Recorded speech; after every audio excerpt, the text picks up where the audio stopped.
Melhorou isso aqui.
Leve daqui a sua mulher, as suas 2 filhas, ou vocês também serão mortos quando a cidade for castigada.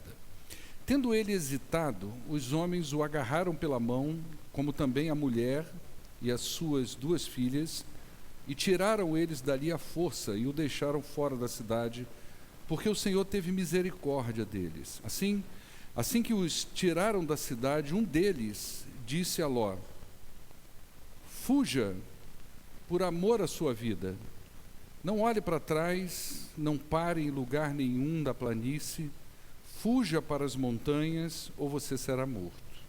Ló, porém, disse: não, meu senhor, seu servo foi favorecido por sua benevolência, pois o Senhor foi bondoso comigo, poupando-me a vida. Eu não posso fugir para as montanhas, senão esta calamidade cairá sobre mim e eu morrerei. Aqui perto há uma cidade pequena, ela está tão próxima que dá para correr até lá. Deixe-me ir para lá, mesmo sendo tão pequena, lá estarei salvo. Está bem, respondeu ele. Também lhe atenderei esse pedido, não destruirei a cidade da qual você fala. Fuja depressa, porque nada poderei fazer enquanto você não chegar lá. Por isso a cidade foi chamada de Zoar. Quando Ló chegou a Zoar, o sol já havia nascido sobre a terra. Então o próprio Senhor, fez chover do céu fogo e enxofre sobre Sodoma e Gomorra. Assim ele destruiu aquelas cidades e toda a planície, com todos os habitantes das cidades e a vegetação.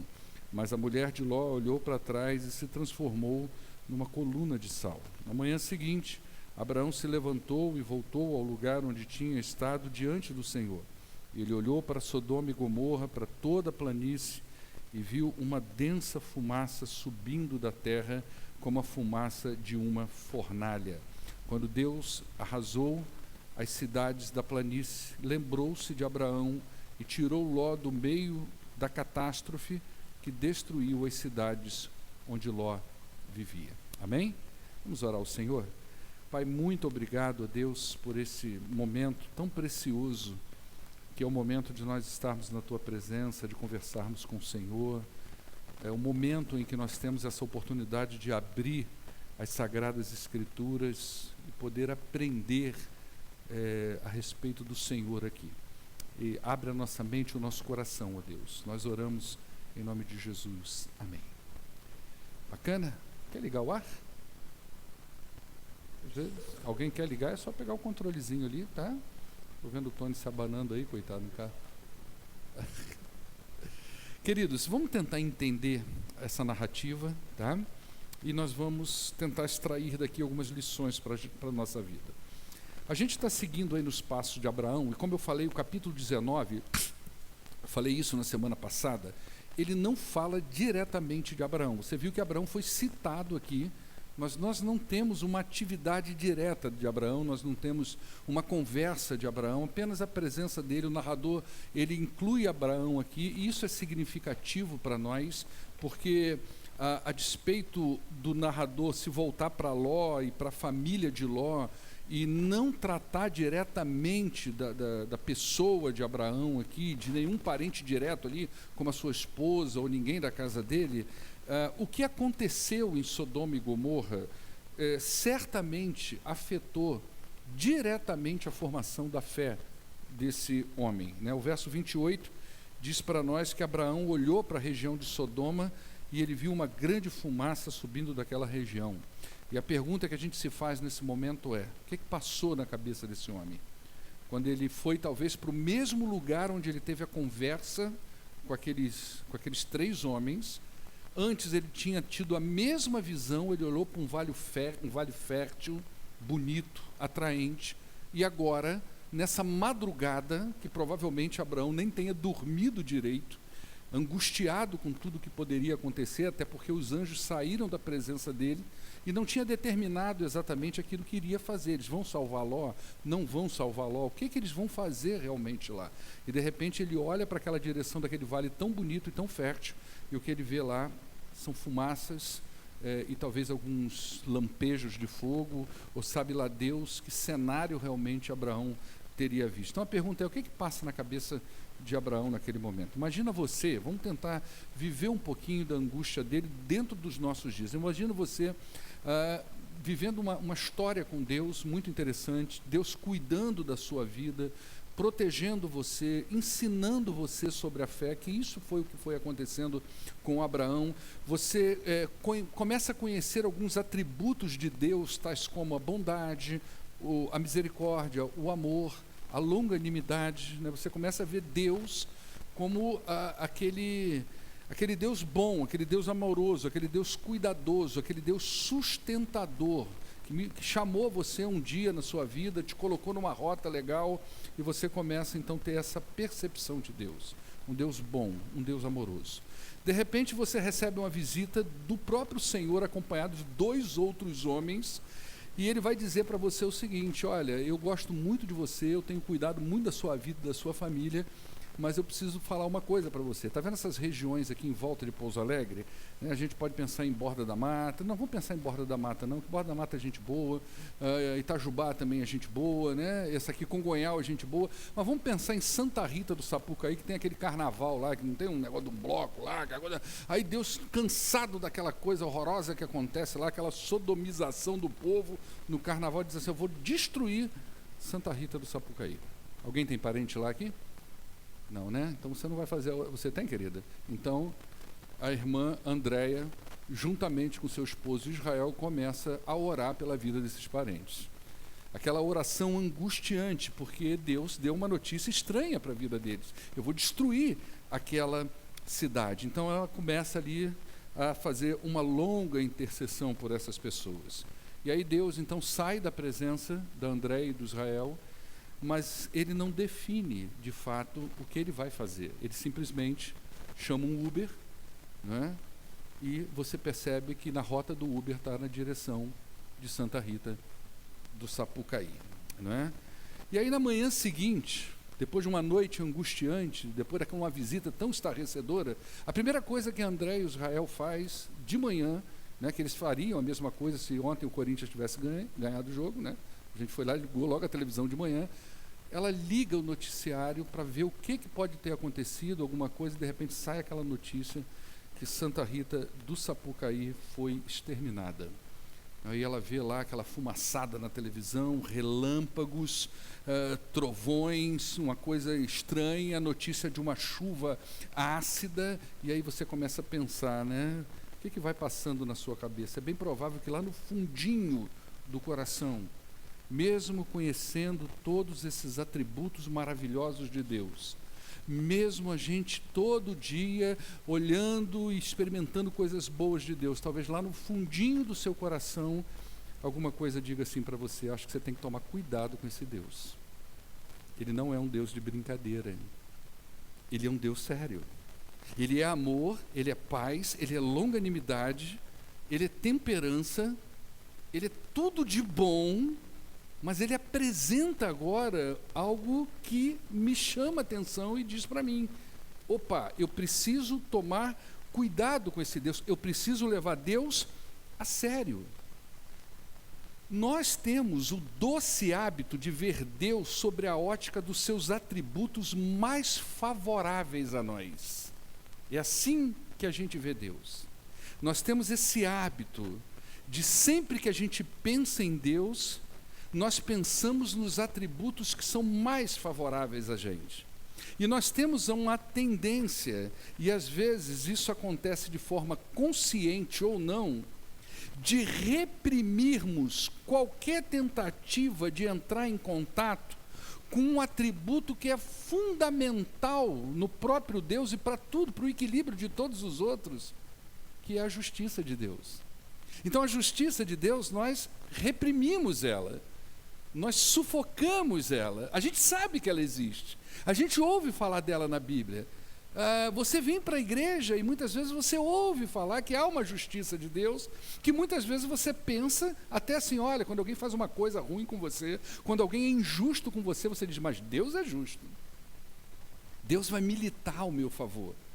Mas no geral, a gente sempre traz à memória, e a gente sempre traz ao coração os atributos que são mais favoráveis de Deus para a nossa vida. É muito difícil para nós imaginarmos que a ira de Deus, ela de fato pode vir sobre os filhos da desobediência.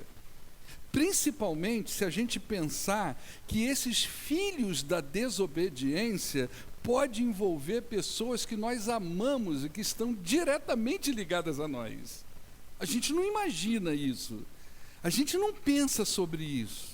A gente não elabora que uma pessoa amada nossa, um filho, um sobrinho, um tio, um cônjuge, pode estar incluído ou engrossando essa fila dessas pessoas que a Bíblia chama de filhos da desobediência e que a ira de Deus pode de fato ser derramada sobre uma pessoa dessa.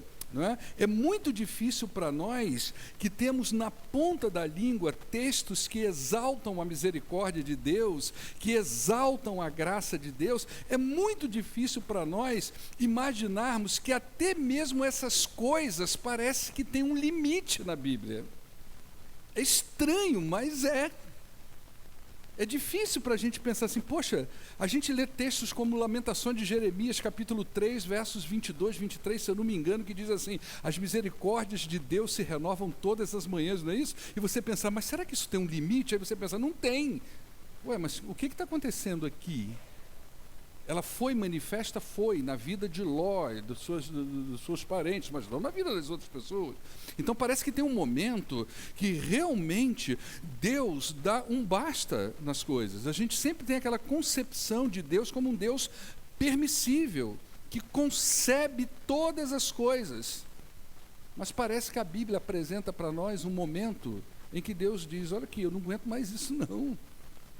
Paciência tem limite. Não é isso que a gente fala com os filhos da gente, que nós amamos tanto, e que eles estão zoando tanto a casa da gente, estão zoando tanto as coisas. Você fala: gente, paciência tem limite. E é estranho a gente atribuir esse sentimento humano, essa forma de proceder humana a Deus, principalmente a Bíblia dizendo para Deus que Deus é longânimo, que Deus é misericordioso, que Deus é bondoso, enfim, tantos atributos que a gente não consegue imaginar que tem uma hora que Deus, opa, peraí, a bagunça precisa acabar. A gente tem na Bíblia outros momentos que isso aconteceu. Por exemplo, os momentos que antecederam o dilúvio, é como se aquilo fosse enchendo a paciência de Deus. Não é? E até um momento que Deus fala assim: peraí, você não acha que a coisa está muito bagunçada? Vamos fazer o seguinte, vamos exterminar essa gente toda. Não é? Vamos acabar com essa bagunça, parece que deu um basta. Mas a partir de uma família, Deus começa tudo de novo, e a gente vê realmente a misericórdia e a graça de Deus infinita. Eu acho que talvez nós precisamos tentar entender os limites disso e como isso funciona na vida dos homens e mulheres. Nós temos um outro evento que é lá em Gênesis 11, que é o evento da Torre de Babel. A bagunça também estava grande lá, e aqui começa a se construir uma torre. Nós vamos dominar, nós vamos ser os referenciais desse lugar, nós é que vamos mandar aqui, vamos construir algo imponente, que exalte o nosso poder e a nossa força. E Deus diz, opa, peraí, quem manda aqui sou eu, não é vocês que mandam. Nós precisamos espalhar essa gente que eles já estão achando que manda em alguma coisa. Eles estão achando que tem poder para alguma coisa. E Deus dá um basta naquele momento, né? E talvez essa seja a temática dessa narrativa que nós acabamos de ler. O momento em que Deus realmente, opa, peraí, alguma coisa precisa acontecer. Vocês precisam parar. O verso 15 desse texto, ele mostra para nós que os anjos estavam entendendo toda a urgência daquele momento. Os anjos estavam levando Deus a sério. Eles estavam entendendo aquela urgência. Deixa para nós o verso 15, Davi. Eles estavam entendendo a urgência. Eles tinham a certeza de que aquela região seria devastada pelo Senhor e que isso aconteceria. E que aquilo que iria acontecer ali em Sodoma e Gomorra era uma coisa de fato aterrorizante. Os anjos, eles conhecem a bondade de Deus, eles conhecem a misericórdia de Deus, e eles sabem o quanto Deus tem sido bom com os moradores da terra. Mas eles sabem que Deus também é um Deus justo, um Deus que não tolera o pecado. Então, no tempo oportuno, Deus visita isso, Deus pune isso. E aqueles 3 homens sabiam disso. Então você percebe na fala deles, no movimento deles, um senso muito grande de uma urgência. Vocês precisam sair daqui. Tudo isso aqui vai pegar fogo, não é? Ele vai dizer aí, ao raiar do dia, os anjos insistiam com Ló. Veja bem, gente, lembra da narrativa da semana passada, quem aqui esteve? Isso aqui está rolando a noite toda. Essa gente não dormiu à noite. Por que Ló não picou a mula já depois que ele cegou aquilo tudo, que percebeu a dinâmica da coisa? Opa, a gente, não, mas peraí, eu tenho que ver lá, eu vou conversar com um genro meu e tal, e a noite vai rolando, e amanhã vai chegando, e os anjos estão dizendo para eles, olha, você tem que sair, como se estivesse dizendo para ele. Você não está percebendo o que vai acontecer aqui, cara? Será que você acredita mesmo no que vai acontecer? Imagina que você vem para a igreja, ouve a palavra de Deus, e a gente fala para você assim, olha, gente, presta atenção numa coisa, Jesus pode voltar a qualquer momento. A pergunta é, você acredita mesmo nisso? Que Jesus pode voltar em 3 minutos? Que a gente pode terminar um sermão, Lucas, e não ter a Taça Libertadores do dia 2? O Flamengo já subir campeão, quer dizer, não sei nem se vai subir, né? Você imagina uma coisa dessa? Que de uma hora para... Você acredita mesmo nisso? Que Jesus... Aí você pensa assim, não, pastor, mas tem algumas coisas na Bíblia que parece que ainda não aconteceu para que Jesus volte. Mas quem garante que ao sair desse culto, Jesus não vai voltar para mim através da minha própria morte? Um ataque fulminante do coração, um atropelamento, ou qualquer outra coisa. Fatalista isso, né? Mas é. Será que a gente acredita mesmo? Será que a gente acredita no ardor do inferno? Será que a gente acredita realmente que pessoas vão para o inferno? E que gente que nós amamos, parentes nossos, pessoas que nós gostamos, estão nessa fila que vai engrossando dia após dia de pessoas que vão caminhando a passos largos para uma condenação eterna? Então parece que Ló não está levando muito bem as coisas aqui a sério, né? Nos versos anteriores, os anjos já haviam dito a Ló que ele saísse imediatamente, mas parece que ele passou a noite toda e não saiu, nem ele nem ninguém, né?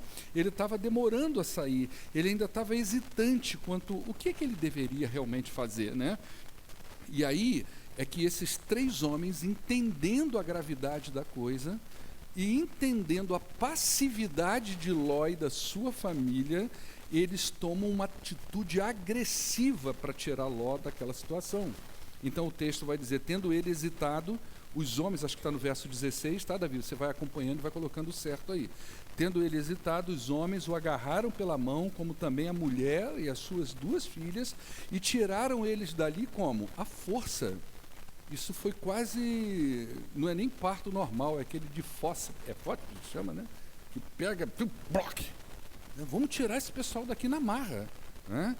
E botou eles para fora da cidade. Então é uma atitude estranha essa de Ló diante de uma calamidade tão iminente. Imagine, a Defesa Civil entra aqui agora, a gente está aqui na igreja cultuando, né? Não somos muitos aqui hoje, mas não sei se você viu a reportagem ou o Facebook, sei lá o quê, que anunciou uma chuva hoje para 10 horas da noite tremenda. Alguém viu isso aí?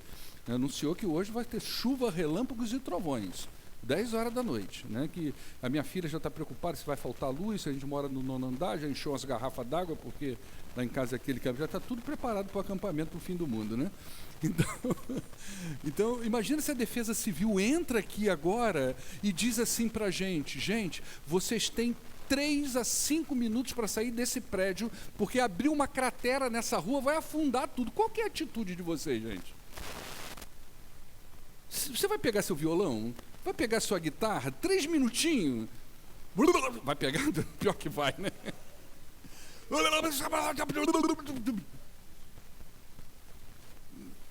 E aqueles homens estão dizendo para Ló, cara, isso aqui tudo vai fumegar. E ele está lá, ó. Mas para onde que eu vou mesmo? O que eu vou fazer mesmo, hein? E a mulher pega uma coisa e a filha, peraí, pai, que eu esqueci os make todo, e por ali vai, e o cachorrinho, e o gato de lacinho, e o anjo está dizendo, vem cá, vocês não estão entendendo o que vai acontecer? E passa a noite, entra a madrugada, né? Então é uma atitude muito estranha essa de Ló, e a pergunta que a gente faz é, o que prendia esse homem tanto ali naquele lugar? Por que ele demorava tanto em sair? Parece que ele ainda encontrou tempo aqui, muito interessante isso, porque ele encontra tempo para argumentar para onde ele vai. Porque os anjos viram para ele e falaram assim, vocês têm que ir para a montanha. Imagina que nesse caos da Defesa Civil, tem uns homens ali com jaleco amarelo dizendo assim para a gente, olha, vocês todos têm que ir aqui para o Jardim Noronha. Aí a gente chega para ele, vem cá, não dá para a gente negociar e ir aqui para o Iara, que é mais perto? A Silene mora lá, a gente pode ir para a casa da Silene, pô.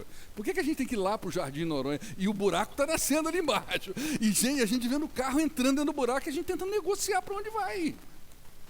São atitudes estranhas dele aqui que, às vezes, o leitor, a gente passa os olhos por aqui e não percebe esses detalhes da trama que está acontecendo aqui, né?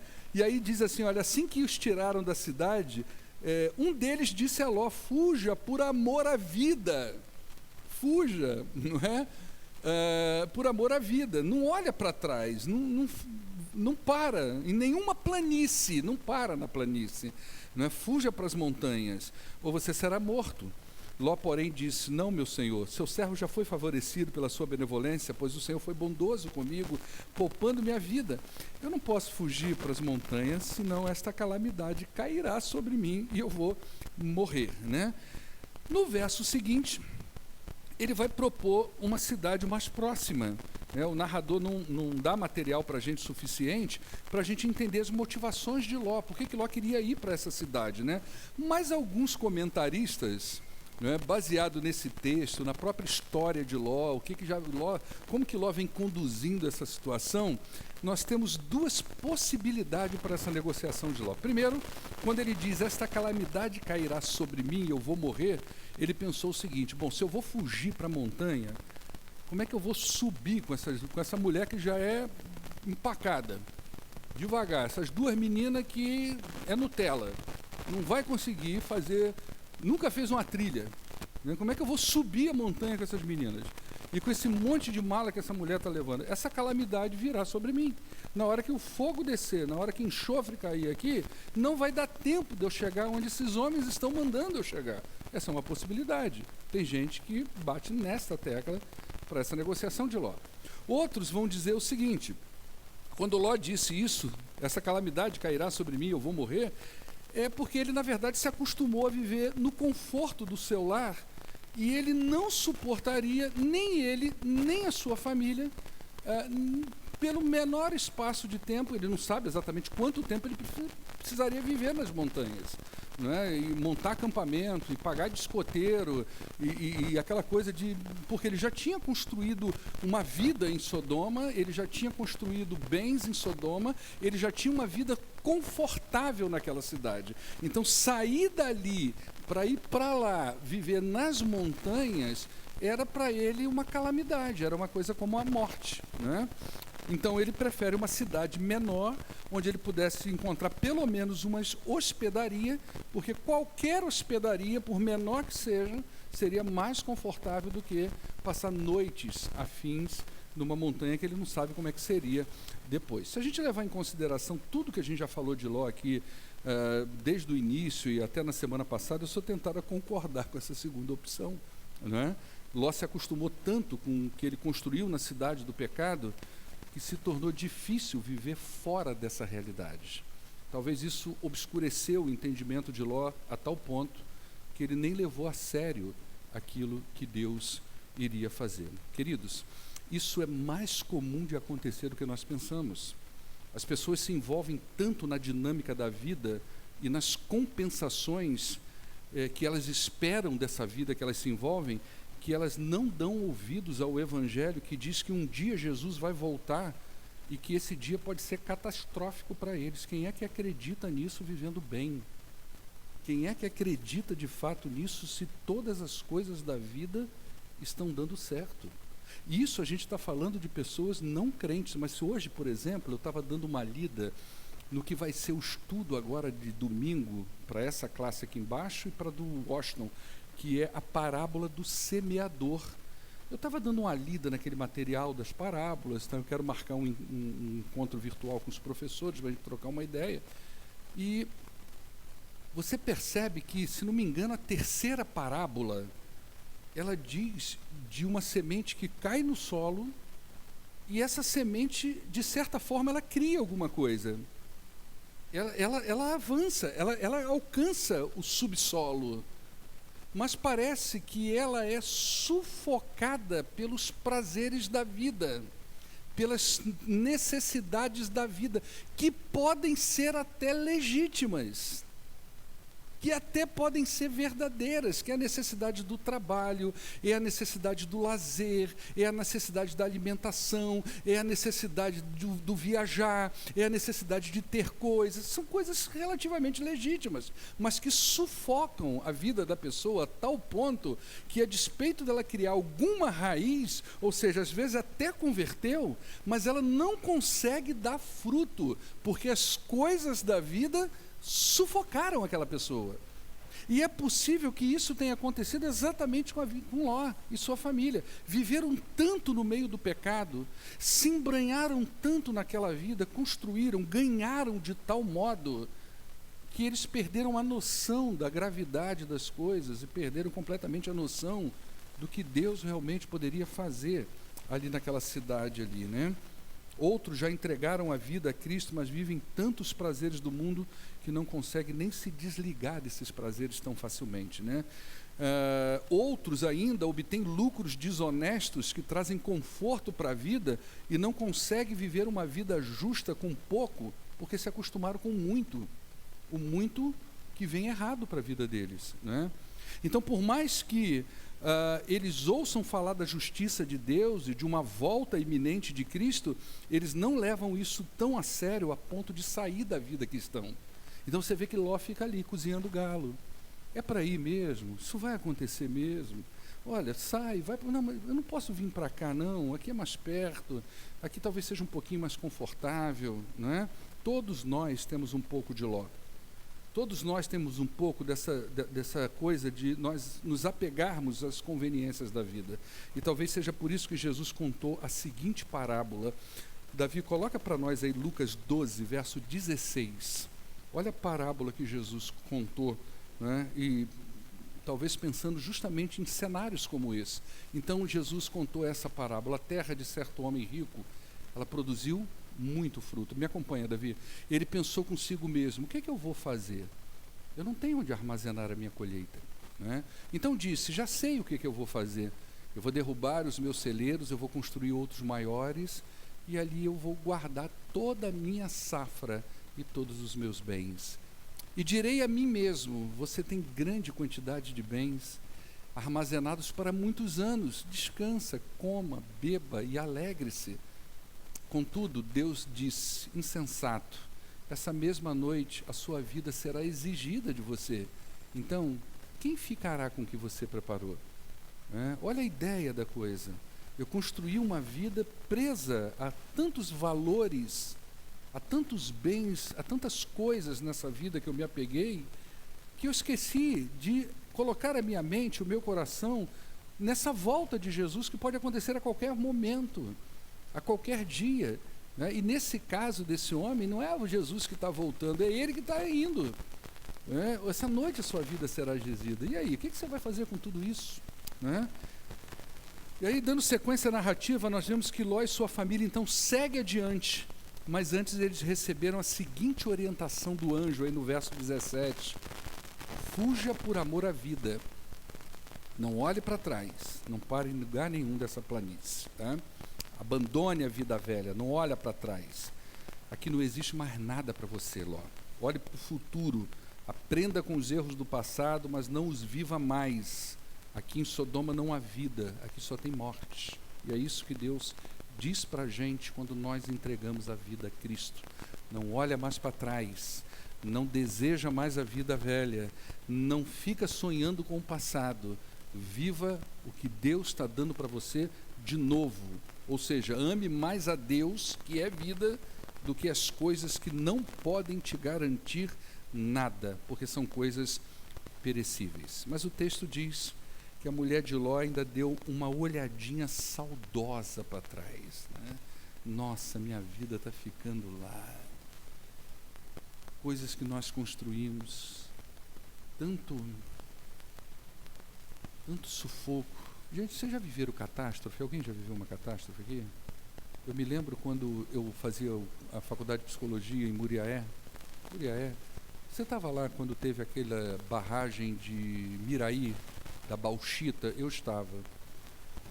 E foi uma catástrofe na vida das pessoas. E teve um caso muito interessante, porque veio uma leva de bauxita, e levou tudo que tinha na casa de uma pessoa, e ela conseguiu, aí passou aquilo, e ela conseguiu tudo de novo, fizeram vaquinha, e veio outra e levou as coisas todas que ela conseguiu na caixa ainda.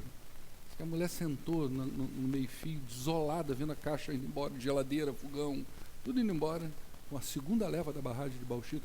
Você imagina quantas pessoas olharam para suas casas e pensaram assim: nossa, nós construímos isso, nós demos o nosso suor aqui, nós demos o nosso sangue aqui. Talvez a mulher de Ló olhou para trás com todo esse saudosismo: nós vamos perder tudo mesmo, E não conseguia ver o que Deus estava fazendo, o valor daquilo que Deus estava dando a eles ali, a misericórdia, a graça, a própria vida, Futuramente os hebreus, recém-libertos do Egito, fariam a mesma coisa. Eles suspirariam saudosamente ao lembrarem das cebolas e dos alhos do Egito. Ou seja, o deserto é duro demais, leva a gente para o Egito. Já pensou você ter saudade do alho? Saudade de cebola? Então a mulher de Ló, ela condena-se a si mesmo com aquela olhada para trás. Muitos hebreus condenaram a si mesmo quando eles expressaram o desejo de voltar para o Egito. Muitos crentes condenam a si mesmo quando buscam prazer na antiga maneira de viver e não na suficiência de Cristo. É isso que nós temos que aprender da palavra de Deus. Cristo, ele é suficiente para nós. Teoricamente, a gente não precisa de mais nada.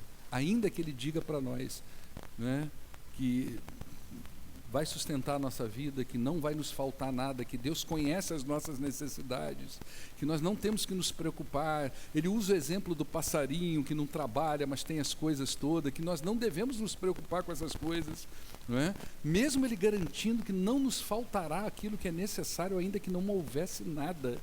Ele é o nosso necessário, Então, certa vez, Jesus disse uma palavra, está lá em Lucas capítulo 17, verso 28, que talvez se encaixaria muito bem aqui para a mulher de Ló. Talvez ela precisasse ouvir, talvez Ló precisasse ouvir isso aí.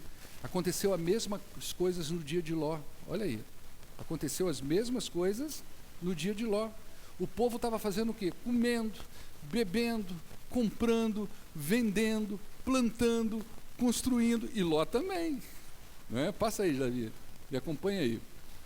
Mas no dia em que Ló saiu de Sodoma, choveu fogo, choveu enxofre do céu, destruiu todo mundo. Acontecerá exatamente assim no dia em que o Filho do Homem for revelado. Naquele dia, quem estiver no telhado da sua casa não deve descer para apanhar os seus bens dentro de casa. É coisa rápida. Esquece. Não tem nada para você mais lá. É outra vida, é outra realidade. Né? Semelhantemente, quem estiver no campo não deve voltar atrás por coisa alguma. Pode passar, Davi. Lembre-se de quem? Da mulher de Ló. Não é? Quem tentar conservar a sua vida vai perder. E quem volta lá, Davi. E quem perder a sua vida vai preservar ela. Até aí só, filho. A mulher de Ló, ela ainda estava saudosa da vida. E ela não estava percebendo que ela precisava perder aquela para ganhar a nova. Não é? O que foi feito em Sodoma, queridos, foi irreversível. Nunca mais houve vida naquela região que antes era tão fértil. Vocês lembram daquelas bombas que foram jogadas no Japão, em Nagasaki, Hiroshima? O que são essas duas cidades hoje? Elas se desenvolveram, elas cresceram, elas se tornaram imponentes. Vocês sabiam disso? Elas se reconstruíram. Agora, o que nasceu lá na região de Sodoma e Gomorra?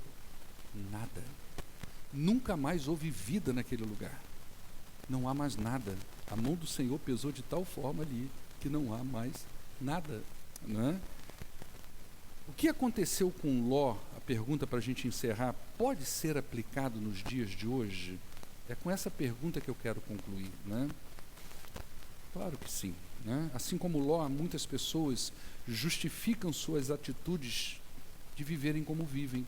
Por que eu vivo assim? Por causa disso, daquilo. Cada um tem uma justificativa. Né? Criam justificativas para serem como são, como se não houvessem vida fora daquela vida, fora daquele pecado. Eu me lembro quando eu comecei a abrir os meus ouvidos para as primeiras palavras do Evangelho, embora eu tivesse nascido na igreja. Então, eu tinha uma vida muito no mundo, muito voltada para fora do reino, aquela vida mundana.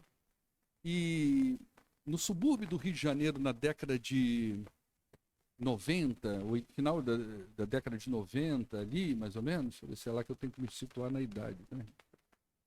É isso. Final da década de 80, início da década de 90, muito do que nós considerávamos bom na noite acontecia no domingo, e não no sábado. Era no domingo. O que acontecia de melhor era no domingo. Né? E aí eu falava para minha mãe, como que eu vou deixar de ir à praia no domingo de manhã para ir à igreja? Eu não vou conseguir fazer isso. Como que eu vou deixar, hoje chama de balada, né? Não sei como é que dá o nome hoje da atualidade dessas noites. Né? Eu tenho certeza que ninguém sabe aqui, amém ou não? Então, como que eu vou deixar essa balada da noite para estar lá na igreja? Eu não vou conseguir, não tem vida fora disso. Igual um amigo meu falou para mim assim, um dia, um colega, né, falou para mim assim, pastor Paulo, se na sua igreja pudesse beber cerveja, eu ia para lá, por isso que eu não vou, porque não pode. Conclusão, ele abriu uma cervejaria. Cara novo, da minha idade, morreu. Preguei o evangelho para esse cara quase 5 anos, lá em Muriaé. Ele era dono de uma rede de posto ali no Fervedouro e outros lugares. Abriu uma cervejaria em Itaperuna. A gente fazia aquele percurso Faminas, Miradouro ali, todas as manhãs. Eu pregando o evangelho para aquele cara com a minha vida, com o meu testemunho e com palavras. Tanto que quando o pai dele morreu, eu que fui fazer o enterro do pai dele numa cidade chamada Divino. Foi quando eu preguei dentro de uma igreja católica e o cara morreu. Parece que não há vida fora daquela vida. E há muita vida fora do pecado. Ló e a sua família, vida para eles era dentro de Sodoma. Na montanha não tem vida. Deixa pelo menos ir para uma cidadezinha. Mas, pô, não tem vida. Claro que tem. Outros, mesmo crentes, criam concessões na vida.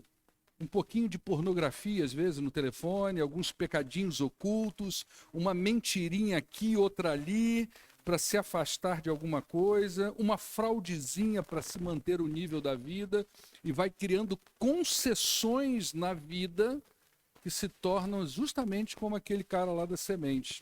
Tem alguma raiz, mas não dá fruto nenhum. Né? E ficam ali vivendo aquela vida ali sem ter noção do que pode acontecer com eles. Né?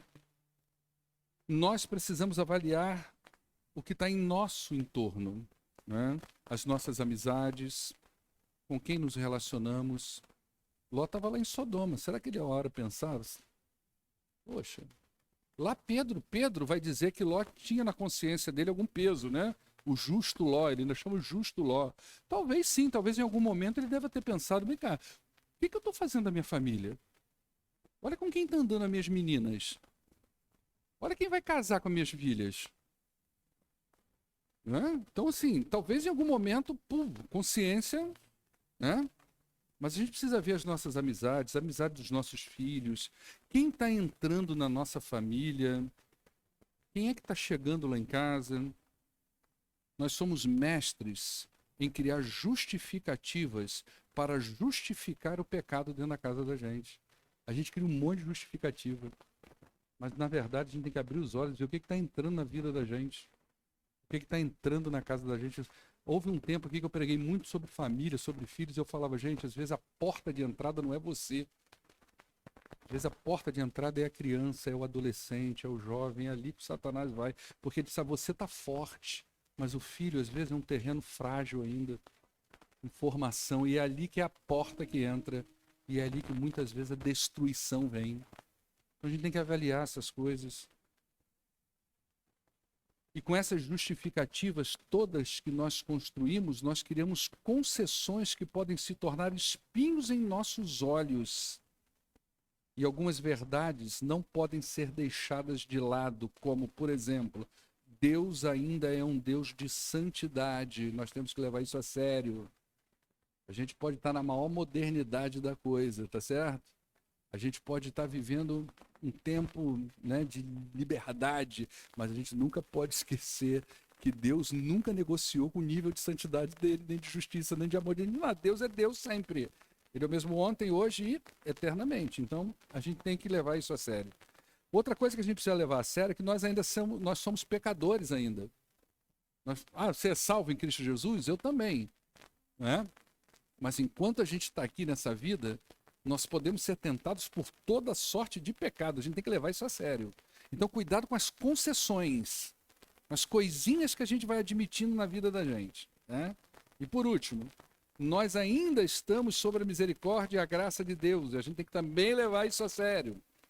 Parece que Ló não estava entendendo o que Deus estava fazendo na vida dele.